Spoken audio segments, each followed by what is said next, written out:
चलो।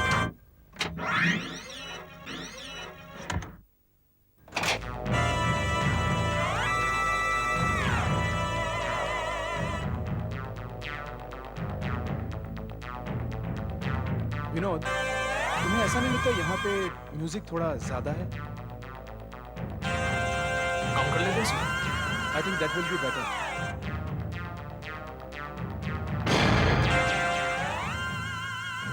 लेकिन सर 10 बजने को आ रहे, मुझे वो फोन करना है। गो।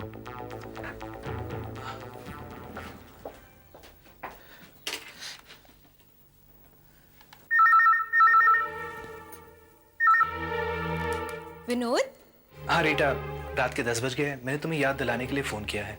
तुमने वो नींद की गोलियां ले ली? हाँ विनोद, मुझे याद है, और ये बात याद दिलाने के लिए मुझे हर रात फोन करने की जरूरत नहीं है। जरूरी है रीटा, जरूरी है। डॉक्टर ने साफ साफ जो कहा था कि रात के 10 बजे तुम्हें ये गोलियां ले लेनी चाहिए। ठीक है विनोद, मैं गोलियां खा लेती हूँ। तुम्हें और कुछ कहना है? नहीं, बस यही कहने के लिए फोन किया था।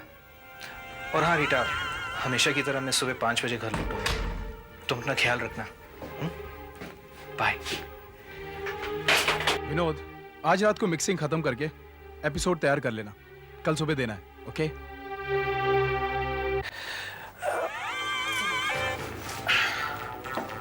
यार एक बात तो बता, तू हर रात 10 बजे फोन क्यों करता है? चक्कर क्या है? क्या बताऊं यार, तुम्हारी भाभी है ना, बहुत भुलक्कड़ हो गई है। डॉक्टर ने कहा है कि उसे वक्त पर गोलियां खानी चाहिए, इसलिए याद दिलाने के लिए मैं उसे फोन करता हूँ। पर उन्हें हुआ क्या है? पिछले कई महीनों से रीटा बहुत बीमार है। वैसे तो मुझे उसके साथ होना चाहिए, उसकी देखभाल करनी चाहिए, लेकिन जब से ये सीरियल मिला है मैं तो बिल्कुल फंस ही गया हूं। वक्त ही नहीं मिलता मुझे, हर रोज नाइट शिफ्ट। एनीवे, इस वक्त वो सो रही होगी।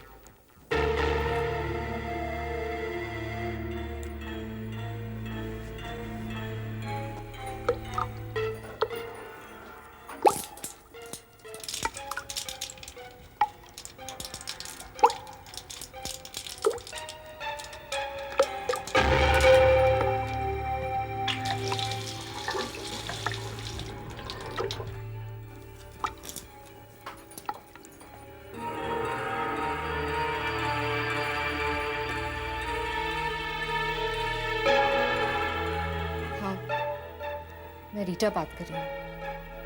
रास्ता साफ है, अब हम मिल सकते हैं। बाय।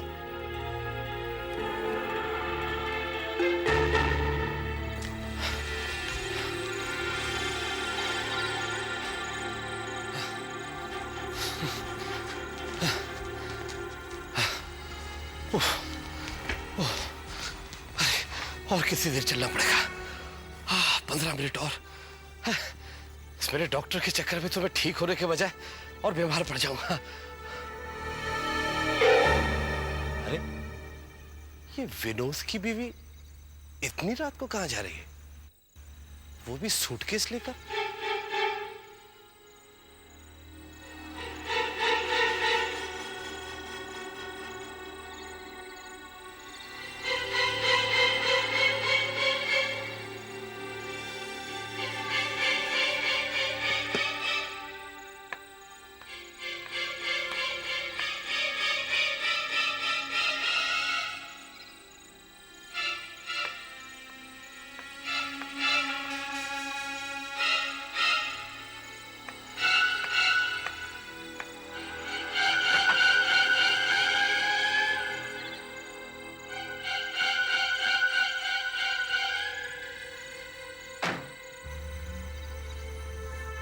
बजे।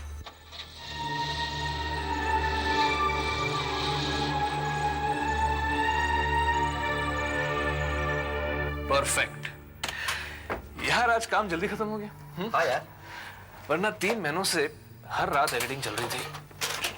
अब घर जाकर आराम की नींद सोऊंगा। क्यों? रीटा की भी आंखें खुली रह जाएगी कि मैं घर जल्दी कैसे पहुंच गया। जल्दी कर यार।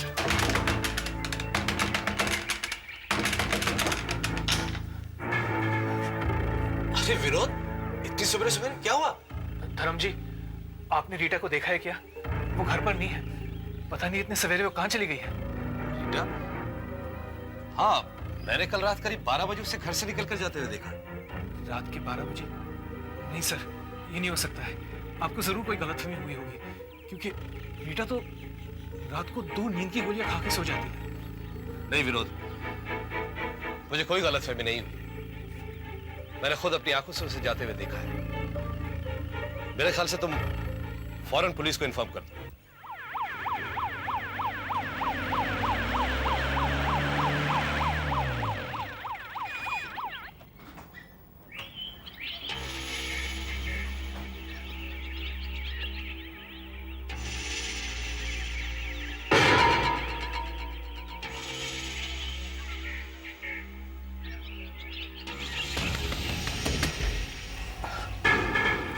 इंस्पेक्टर कैलाश। जी हाँ। देखिए, मेरी पत्नी गायब हो गई है। क्या? हाँ इंस्पेक्टर, मेरी पत्नी घर से गायब हो गई है। गायब हो गई है? क्या किसी ने उसे किडनैप कर लिया है, या फिर आपके लिए उन्होंने कोई नोट या मैसेज छोड़ा है? नहीं इंस्पेक्टर, ना कोई नोट ना कोई मैसेज। मैंने अपने सारे रिश्तेदारों और दोस्तों के यहाँ भी पूछा है, लेकिन वो कहीं भी नहीं मिली। ये तो समझ में कुछ नहीं आ रहा, क्या हुआ होगा सर? वैसे आपकी पत्नी करती क्या है? मेरा मतलब है नौकरी, बिजनेस, या शी इज हाउसवाइफ? नहीं, वो घर से केटरिंग का बिजनेस करती है। ये देखिए, हमारे पास सब कुछ है। फ्रीजर है, माइक्रोवेव है, ओवन है। बहुत अच्छा खाना बनाती है रीटा। शायद इसी काम के सिलसिले में बाहर गई हूँ। मेरा मतलब है किसी पार्टी का ऑर्डर या... पार्टी का ऑर्डर, और वो भी इतनी रात को? नहीं नहीं, और वैसे भी उसने पार्टी के ऑर्डर्स लेने बंद कर दिए थे, क्योंकि उसकी तबीयत कई महीनों से कुछ ठीक नहीं थी। अच्छा, वैसे आप क्या करते हैं? कोई बिजनेस? नहीं सर, मैं एडिटर हूँ। आपने वो सीरियल देखा होगा, क्राइम टाइम, उसी को एडिट करता हूँ मैं। अच्छा, जो आजकल आ रहा है। इसका मतलब है आप दिन रात काम में लगे रहते होंगे? हाँ सर, पिछले कई महीनों से हर रोज नाइट शिफ्ट कर रहा हूँ मैं, रात के 9 बजे से सुबह 5 बजे तक। तो फिर कल रात भी आप वहीं? हाँ सर, मैं वहीं था, और आज सुबह 5 बजे ही लौटा हूँ। अच्छा, इसका मतलब मिस्टर विनोद, जब आप एडिटिंग कर रहे होते हैं तब आपकी पत्नी घर पर अकेली होती है, राइट? हाँ, लेकिन वो रात के 10 बजे तक सो भी जाती थी, क्योंकि डॉक्टर ने उसे 2 नींद की गोलियां लेने के लिए कहा था।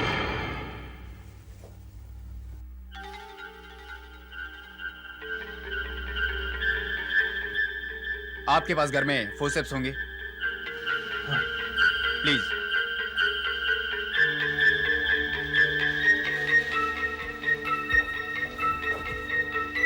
इंस्पेक्टर साहब, फॉर्सेप्स।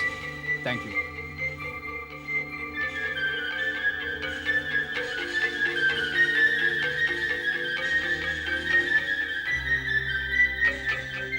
कहीं ये गोली तो नहीं? हाँ, लेकिन ये... लेकिन आपकी पत्नी ने गोली खाई नहीं, उन्होंने तो सिंक में फेंक दी थी। मिस्टर विनोद, ये तो अच्छा हुआ कि वो अंदर नहीं चली गई, वरना हमें कैसे पता चलता? आप कह रहे हैं कि... राइट। नहीं इंस्पेक्टर, बिना किसी कारण वो अपना घर छोड़कर क्यों चली जाएगी? जरूर किसने उसके साथ जबरदस्ती की है। उनके साथ कोई जोर जबरदस्ती नहीं की गई है।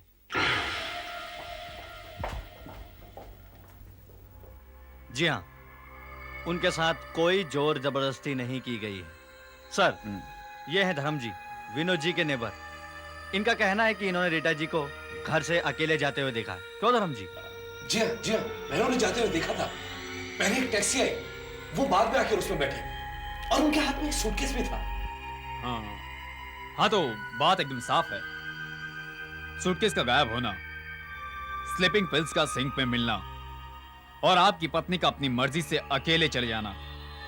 मिस्टर विनोद, मुझे तो लगता है कि... क्या लगता है आपको? मुझे लगता है कि आपकी पत्नी आपको छोड़कर चली गई है। What? ये कैसे हो सकता है? वो मुझे छोड़कर क्यों चली जाएगी? हम दोनों के बीच तो में कोई प्रॉब्लम ही नहीं थी। अगर कोई प्रॉब्लम नहीं थी तो आप ही बताइए, ऐसा क्यों हुआ? मुझे क्या पता? हो सकता है किसी ने उसे फोन करके बुला लिया हो, ये कहकर कि मेरा एक्सीडेंट हो गया है, और फिर बाद में उसे किडनैप कर लिया हो। हाँ इंस्पेक्टर साहब, ये हो सकता है। वो कुछ परेशान भी लग रही थी, और शायद रो भी रही थी। देखा इंस्पेक्टर, प्लीज, अब आपको किसी भी हाल में रीटा को ढूंढना होगा। आप उस टैक्सी ड्राइवर को ढूंढ सकते हैं जो रीटा को यहाँ से ले गया था। मिसिस रीटा को उस रात तुम अपने टैक्सी में ले गए थे? हाँ साहब, उन्होंने टैक्सी मंगवाई थी। उस रात मैं ही ड्यूटी पर था, इसलिए मैं चला गया। कितने बजे? यही कोई 12 बजे के आसपास। मैं वहां पर पहुंचा तो वो बिल्कुल तैयार खड़ी थी और उनके हाथ में एक बड़ा सूटकेस था। उसके साथ कोई और था? नहीं साहब, वो बिल्कुल अकेली थी। वो कहाँ जाना चाहती थी? वो मैंने पूछा था उससे, कहाँ चलना है मैडम? मरीना लेक, बहुत अर्जेंट है।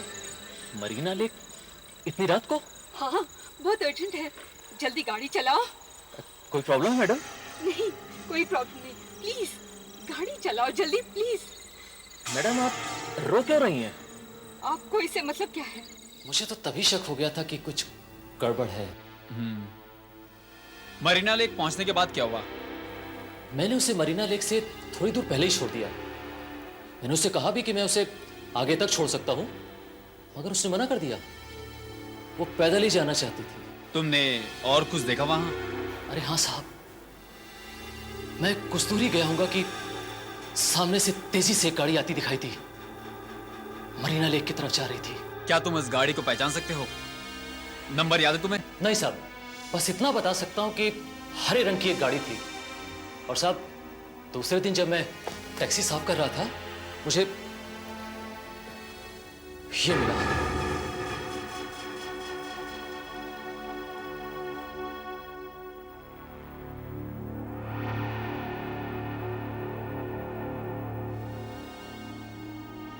MFC? क्या तुम यकीन के साथ कह सकते कि ये उसी का है? इसमें तो MFC लिखा है और उसका नाम तो रीटा है। लेकिन सर, उसके बाद टैक्सी में कोई बैठा ही नहीं। उसी का होना चाहिए। क्या हो सकता है ये MFC? नहीं इंस्पेक्टर, मैं इसे पहली बार देख रहा हूँ। ये रीटा का स्कार्फ नहीं है। क्या आप यकीन के साथ कह सकते हैं? एकदम यकीन के साथ। मगर इंस्पेक्टर, रीटा का क्या हुआ? आई एम सॉरी मिस्टर विनोद, मुझे तो लगता है ये आपका पर्सनल मामला है। ये पुलिस केस नहीं। मतलब साफ है, आपकी पत्नी अपनी मर्जी से चली गई है। फिर भी आपकी तसल्ली के लिए मैंने इंस्पेक्टर अजीत को मरीना लेक भेजा है। अगर वहां से भी हमारे हाथ कोई सुराग नहीं लगता तो फिर हम आपकी मदद नहीं कर सकते। सॉरी। हेलो, यस विनोद है। हाँ, एक मिनट, आपके लिए सर। हेलो, हाँ बोलो अजीत।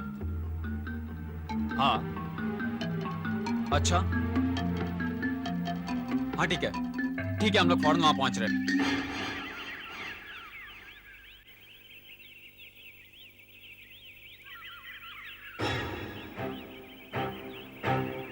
सर, ये सूटकेस तालाब के बीचों बीच मछली पकड़ने वालों को मिला है। कहाँ? वहां से?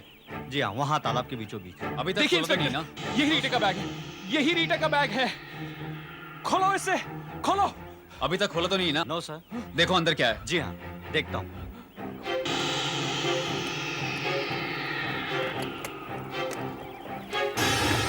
ओह माय गॉड, ये तो रीटा के कपड़े हैं, रीटा का पर्स।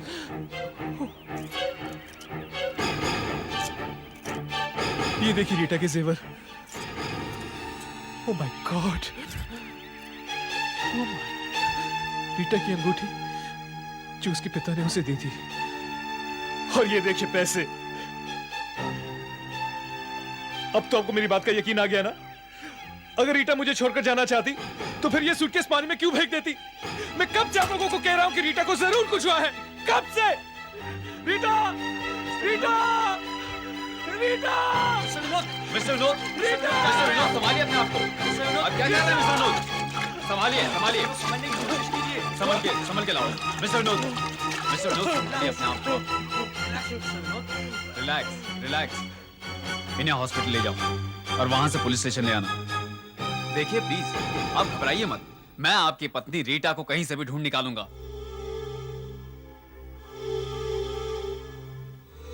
आराम से ले आओ इन्हें, यहाँ ले आओ। हाँ, बैठा दो। ठीक है, तुम लोग जा सकते हो। सर, डॉक्टर ने इन्हें ट्रैंकुलाइजिंग शॉट दिया है।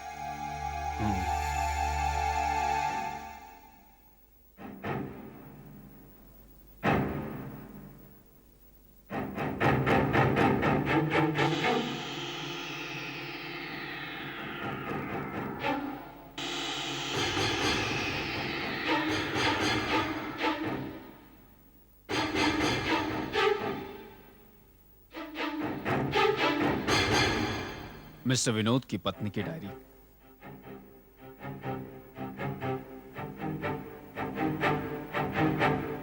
मिस्टर विनोद, मिस्टर विनोद, आपकी पत्नी की डायरी से हमें एक नंबर मिला है। यह नंबर कोई इंपॉर्टेंट हो सकता है। इसे 3-4 बार सर्कल किया गया है। क्या आप इसे जानते हैं? नहीं, मैं ऐसे नहीं जानता। इसको ढूंढने का एक ही तरीका है, डायल करके देखते हैं। Yes sir.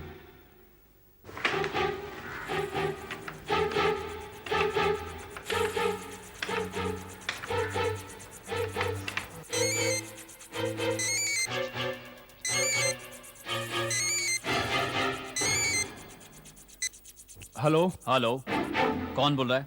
Ratnakar, Rahul studio से। मगर आप कौन बोल रहे हैं? रत्नाकर, राहुल स्टूडियो से। मिस्टर विनोद, यही वो जगह है ना जहां आप काम करते हैं? हाँ? मिस्टर रत्नाकर, अच्छा होगा अगर आप पाषाण पुलिस स्टेशन अभी इसी वक्त पहुंच जाए।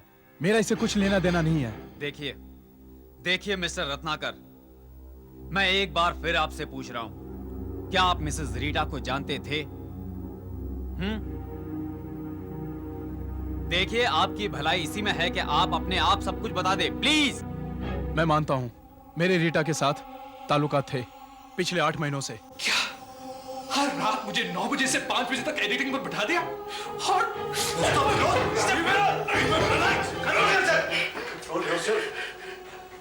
जब मुझे सीरियल मिली तब मुझे लगा कि मेरी लाइफ बन गई, लेकिन तुमने तो मेरी लाइफ बर्बाद कर दी Ratnakar. I am sorry Vinod, मैं ये रिश्ता हमेशा के लिए तोड़ना चाहता था, लेकिन वो मुझे छोड़ने को तैयार ही नहीं थी। चुप! इंस्पेक्टर, रीटा तो इस किस्म की लड़की थी ही नहीं। इसी ने रीटा को फंसाया है, इसी रत्नाकर ने। फिर क्या हुआ? 3 हफ्ते पहले की बात है। मैंने सोच लिया था उस दिन चाहे कुछ भी हो जाए, मैं रीटा के साथ सब कुछ खत्म करना चाहता था। रत्नाकर, मैं विनोद से तलाक ले लूंगी, फिर हम दोनों शादी कर सकते हैं। मैं तुमसे शादी करना नहीं चाहता, मैं तो तुमसे दोबारा मिलना भी नहीं चाहता। ये तुम क्या कह रहे हो रत्नाकर? वही जो तुम सुन रही हो। हमारे बीच सब कुछ खत्म हो चुका है रीटा। आज के बाद तुम दोबारा मुझे फोन भी मत करना। तुम समझते क्या हो? मैं तुम्हें ऐसे जाने दूंगी? इसका बदला मैं जरूर लूंगी। अगर तुमने कुछ भी करने की कोशिश की तो इसका अंजाम अच्छा नहीं होगा। सुना तुमने? मिस्टर रत्नाकर, तुम्हें सोसाइटी में अपनी पोजीशन पर बड़ा गुरूर है ना? मैं तुम्हारी ऐसी हालत बना दूंगी कि तुम किसी को मुंह दिखाने के लायक नहीं रह जाओगे। 2 हफ्तों तक उसका फोन नहीं आया। फिर अचानक 20 तारीख की रात को। 20 तारीख की रात को? उसी दिन तो रीटा गायब हुई थी। हाँ, उस रात को मैं स्टूडियो में बैठा हुआ था। करीब 11:30 बजे उसने फोन किया।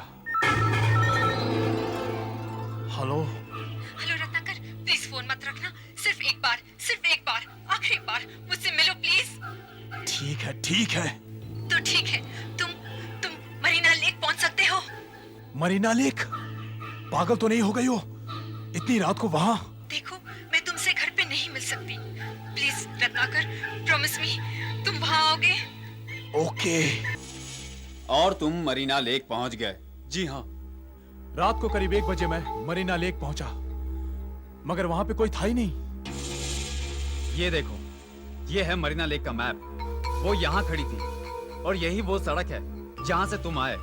मतलब मरीना लेक पहुँचने के लिए तुम्हें उसके पास से गुजर कर जाना पड़ा होगा। मैं उससे मिला ही नहीं। शायद वो मेरे आने से पहले ही वहां से चली गई होगी। टैक्सी ड्राइवर ने उसको छोड़ा और वापसी में आपको आते हुए देखा, और आप कह रहे हैं कि आप उससे मिले ही नहीं। ये सब उसने मुझसे बदला लेने के लिए किया है। जरा सोचो, कोई मिलने के लिए इतनी दूर सुनसान में क्यों बुलाएगी? और एक बात हो सकती है रत्नाकर साहब। क्या? वो ये कि तुमने रीटा को फोन करके मरीना लेक आने के लिए कहा, और वहां तो सुनसान है। लाश को आराम से ठिकाने लगा सकते हैं।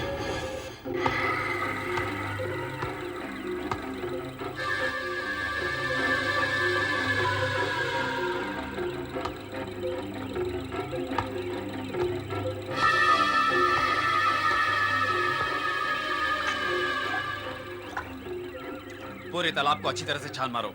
यस सर, पर सर इसमें थोड़ा टाइम लगेगा। कोई बात नहीं, मुझे पूरा यकीन है कि रीटा हमें यहीं मिलेगी। तुम वहां से शुरू करो जहां से तुम्हें सूटकेस मिला है। Okay sir. आप लोगों को यहाँ पर कुछ नहीं मिलेगा। मेरा यकीन करो इंस्पेक्टर कैलाश, रीटा जिंदा है और वो कहीं छुपी हुई है। वो हम पर इस वक्त हंस रही होगी। मुझे नहीं लगता वो हंस रही होगी। वो अब कभी नहीं हंसेगी। लगता है वो अब जिंदा नहीं है। क्या?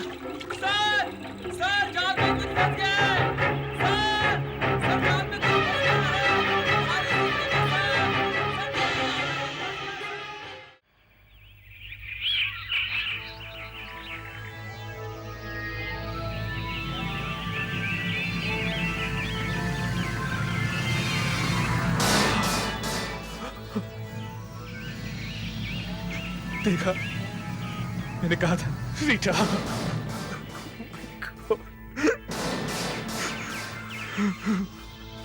मैंने आपसे कहा था ना, रीटा को जरूर कुछ हुआ है। लाश को फौरन पोस्टमार्टम के लिए भेज दो।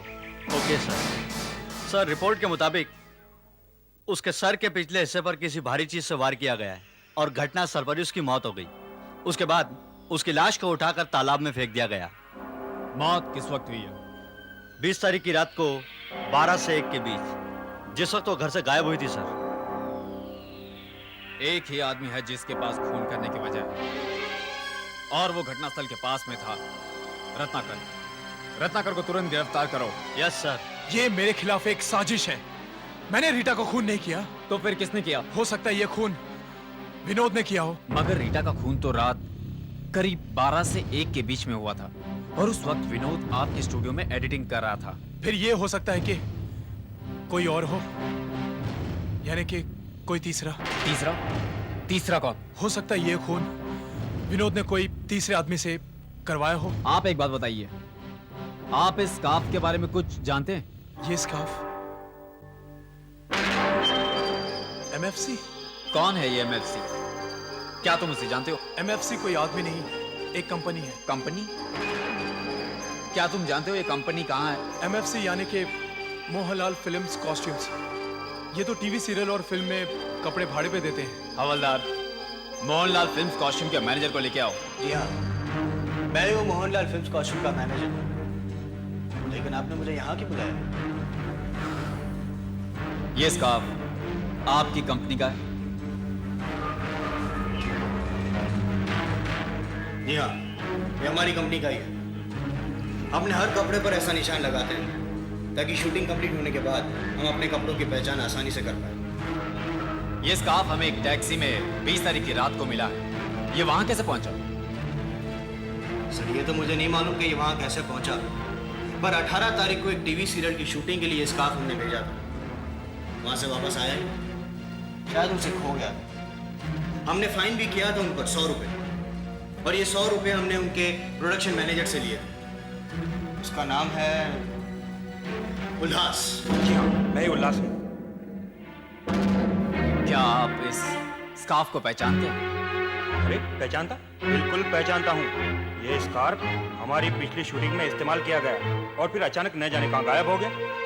इस स्कार्फ के खो जाने की वजह से मुझे मोहनलाल ड्रेस वाले को 100 रुपये देने पड़े, और तो और कंटिन्यूटी में भी बड़ी परेशानी आई। हाँ, 1 मिनट। आशा, 1 मिनट। क्या बात है उल्लास भाई? इंस्पेक्टर साहब आए हैं, आपसे बात करें। हेलो। आशा, तुम्हें याद है पिछली शूटिंग में ये स्कार्फ तुम्हारे पास था ना, और फिर अचानक गायब हो गया था? अरे हाँ, ये तो वही स्कार्फ है। लेकिन ये आपको कैसे मिला? उल्लास भाई, हाँ वहाँ पर प्रॉपर्टीज चाहिए। अच्छा साहब, आप दोनों बात कीजिए। Excuse me. जी। आशा जी, मैं आपसे कुछ पूछना चाहता हूँ। ये स्कार्फ हमें एक टैक्सी में मिला है। टैक्सी में? लेकिन मैं तो टैक्सी में जाती नहीं हूँ। जब से ये सीरियल शुरू हुआ है, मैंने अपनी कार खरीद ली है। अब उसी से आना जाना होता है। स्कार्फ टैक्सी में कैसे आया? हाँ, ये हो सकता है कि कोई प्रोडक्शन वाला इसे अपने साथ ले गया हो और फिर वहीं टैक्सी में भूल गया हो। आप किसी रत्नाकर, रीटा या किसी एडिटर विनोद को जानती हैं? विनोद? इनके बारे में तो मैंने कभी कुछ नहीं सुना। हाँ, लेकिन रत्नाकर, कहीं आप वो प्रोड्यूसर रत्नाकर की बात तो नहीं कर रहे जिनका अपना स्टूडियो भी है? जी हाँ, उन्हीं के बारे में पूछ रहा हूँ। हाँ, जानती तो हूँ, लेकिन इतनी अच्छी तरह नहीं। एक दो बार काम के सिलसिले में बात हुई है, लेकिन उन्होंने कभी मुझे रोल ऑफर नहीं किया। इसका मतलब आप मुझे ये नहीं बता सकते कि ये स्कार्फ टैक्सी में कैसे पहुंचा? क्या मानो, लेकिन आप ये सब मुझसे क्यों पूछ रहे हैं? रीटा नाम की एक औरत का खून हुआ है और उसी खून के सिलसिले में मैं आपसे पूछताछ करने आया हूँ। उनका सिलसिला? जी हाँ। तुम्हें यहाँ नहीं आना चाहिए था। पुलिस आज सेट पे इंक्वायरी करने आई थी। विनोद, ये तुमने मुझे कहाँ फंसा दिया? तुम तो कह रहे थे कि मुझे रोल दिलवाने के बदले में मैं तुम्हारे लिए एक छोटा सा काम कर दूं, मगर तुमने किसी से कहा तो नहीं कि तुम यहाँ आ रही हो? नहीं, मगर पुलिस कह रही थी कि रीटा का खून हो गया है। ये सच है। सच है? मगर ये हुआ कैसे? देखो विनोद, तुम्हें मुझे सब कुछ सच सच बताना पड़ेगा। सब बताता हूँ तुम्हें, सब बताता हूँ। 6 महीने पहले की बात है। एक दिन एडिटिंग करते करते मेरी तबीयत कुछ खराब हो गई थी, तो मैं घर जल्दी लौट आया। घर पहुंचने पर देखता हूं कि रत्नाकर की गाड़ी मेरे घर के बाहर खड़ी थी।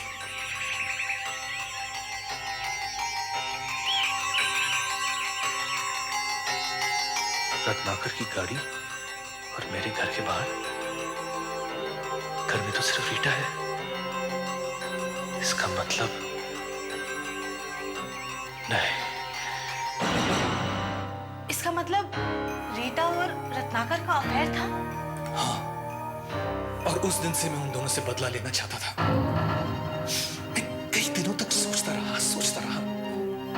फिर आखिर में एक बढ़िया सा प्लान आया मेरे दिमाग में।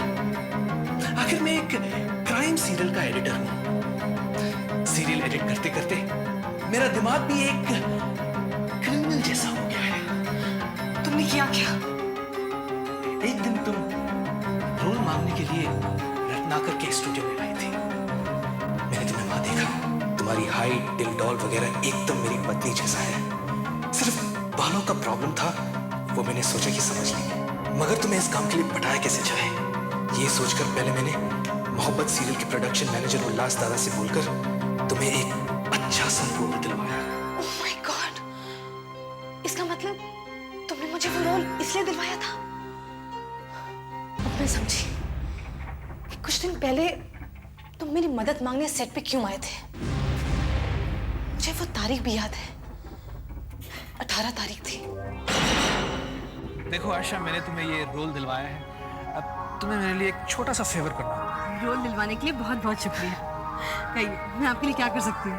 ज्यादा कुछ नहीं, मैं अपनी बीवी के साथ एक छोटा सा मजाक करना चाहता हूँ, अपनी पत्नी और रत्नाकर के साथ। उसी के लिए तुम्हारी मदद चाहिए मुझे। क्या कर सकती हूँ आपके लिए? एक्टिंग, जो तुम करती हो। किसकी एक्टिंग करनी पड़ेगी? मेरी बीवी की। हाँ, तुम्हारी पत्नी की एक्टिंग। तुमने मुझे दूसरे दिन अपने घर बुलाया था। तुम्हारे कहने पे मैंने रीटा के कपड़े पहने, मिस्टर रत्नाकर को फोन किया और रोते रोते टैक्सी पकड़ के मरीना लेक चली गई। हाँ, और मैंने तुम्हें कहा कि वो सूटकेस को पानी में फेंक दो और वहां से चली जाओ। उसके बाद और क्या? मैंने रीटा को मार दिया। मार दिया? हाँ। तुमने उसे मार दिया? Oh my God. मार दिया रीटा, क्योंकि मैं चाहता था कि पोस्टमार्टम से पुलिस को ये पता चले कि रीटा की मौत 12 बजे के आसपास हुई थी। 12 बजे जब रत्नाकर रीटा से मिलने मरीना लेक पहुंचा, लेकिन रीटा तो 5 बजे ही मर चुकी थी। इसलिए मैंने उसकी लाश को इस डीप फ्रीजर में डाला। डीप फ्रीजर में? एक बार लाश डीप फ्रीजर में डाल दो तो वो सड़ती नहीं।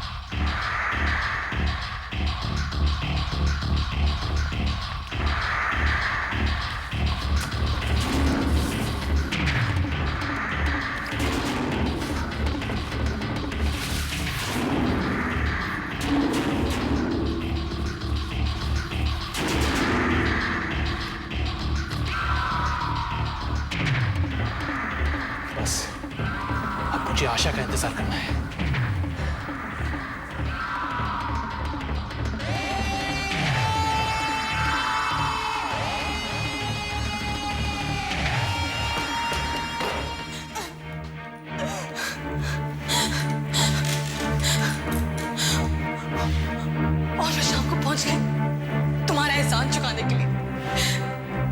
कितनी बेवकूफ थी मैं। मुझे पहले ही समझ आना चाहिए था कि कुछ गड़बड़ है। मगर आप अपनी पत्नी के साथ ऐसा मजाक कर क्यों रहे हैं? बस एक छोटा सा मजाक है, नथिंग सीरियस। मगर कुछ नहीं। देखो, तुम एक एक्ट्रेस हो, बस अपना काम करती जाओ। इसे भी एक एक्टिंग असाइनमेंट ही समझ लो। ओके। वैसे तुम एक्टिंग का कितना लेती हो? मैं पर डे 2000 लेती हूँ। 2000? बस 2000 तो फिर 2000। क्या कर रहे हैं आप? I didn't mean this Vinod, आपसे नहीं। I mean please. जो भी है रख लो। अरे बस रोना मत भूलना।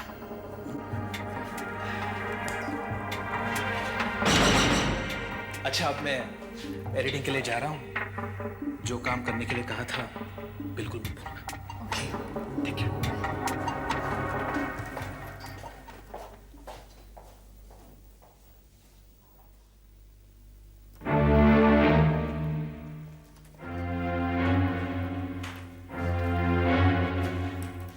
पता नहीं अपनी पत्नी के साथ एक कैसा मजाक करने वाला है। God knows.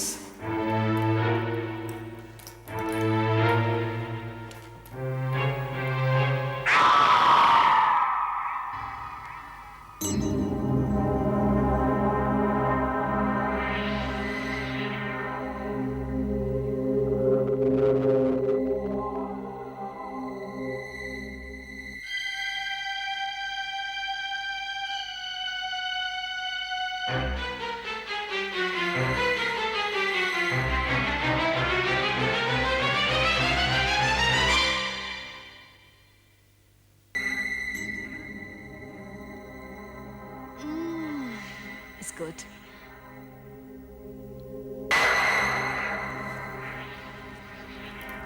इसको बंद तो कर दूं मैं। लाश के ऊपर मैंने श्रीखंड और आइसक्रीम रख दी थी। लेकिन मुझे तो लाश दिखी ही नहीं। हाँ, बाकी सब एकदम प्लान के मुताबिक हुआ।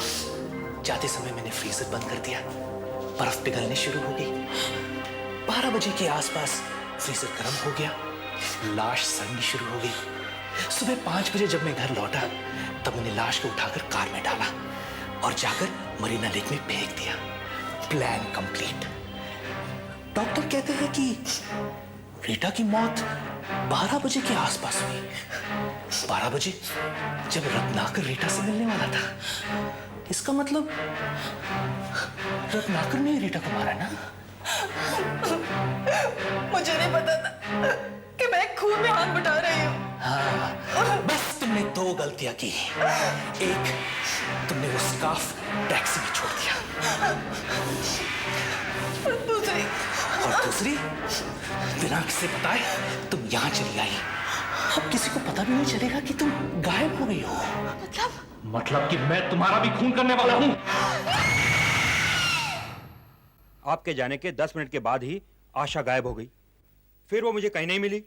उसकी वजह से पूरी शूटिंग मुझे कैंसिल करनी पड़ी। लेकिन आशा गायब क्यों हो गई, वो भी बिना बताए?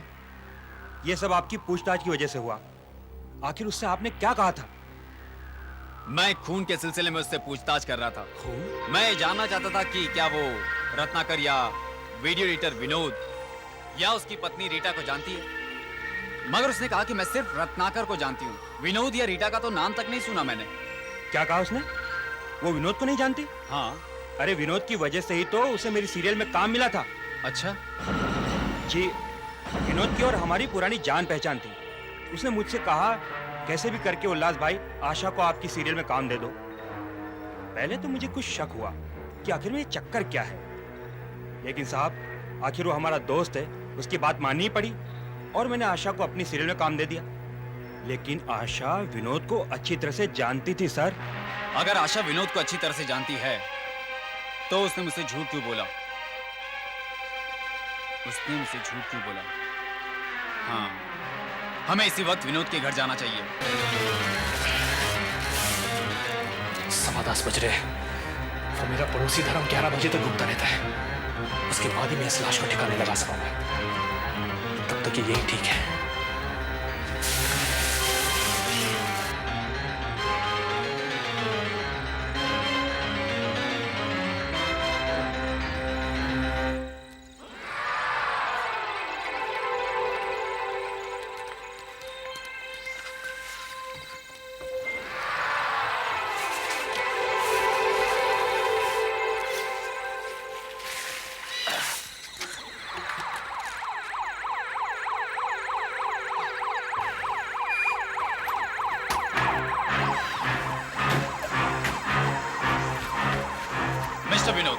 आपके घर की तलाशी लेनी। तलाशी? सर, लेकिन सर, देखिए, आप ऐसे क्या चाहिए आपको? क्या ढूंढ रहे हैं आप इंस्पेक्टर? विनोद साहब, आशा नाम की एक एक्ट्रेस आज दोपहर से गायब है। क्या आप उसे जानते हैं? आशा, अरे हाँ, उसे तो मैंने रोल दिलवाया था अपने दोस्त उल्लास से कहकर। लेकिन जब मैंने उससे पूछा कि आप विनोद को जानती हैं, तो उसने कहा ना। उसने झूठ क्यों बोला? और उसके बाद वो शूटिंग छोड़कर न जाने कहां चली गई? उसने झूठ क्यों बोला? कहां गई होगी वो? सर मैंने सारा घर छान मारा, लेकिन वो कहीं नहीं मिली। देखा इंस्पेक्टर, मैंने आपसे कहा था ना। अरे उसे तो इस घर का पता भी नहीं मालूम। उसने झूठ क्यों बोला? कहां गई होगी वो? मुझे तो लगा वो यहां जरूर मिलेगी। मगर वो यहां नहीं आई है सर। ये आवाज कैसी थी? लगता है यहां से आई है। लगता है फ्रीजर खराब हो गया है सर। खराब?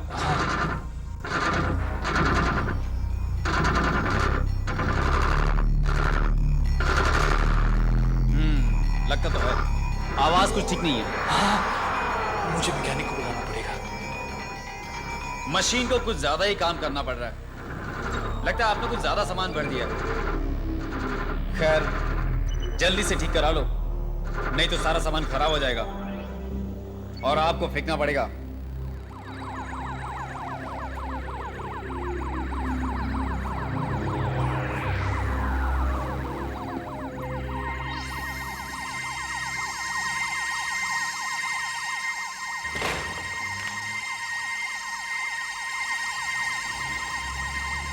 लगता है कुछ गड़बड़ जरूर है। क्या हुआ सर? नहीं, कुछ नहीं हुआ, कुछ आर यू ओके सर? कोई बात नहीं, नो प्रॉब्लम। उस दिन भी जब मैं इस घर में आया था, तब भी यहाँ पर पानी फैला हुआ था। मतलब कुछ गड़बड़ जरूर है।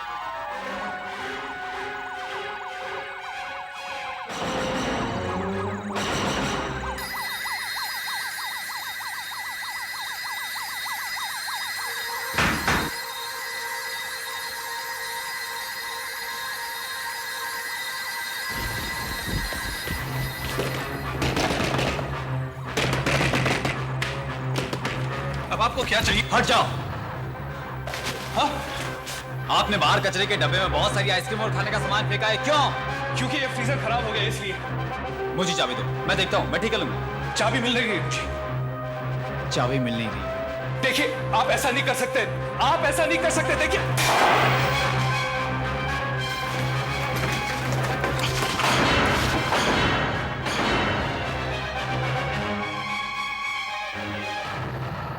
मैं बचने ही वाला था। मैं बचने ही वाला था।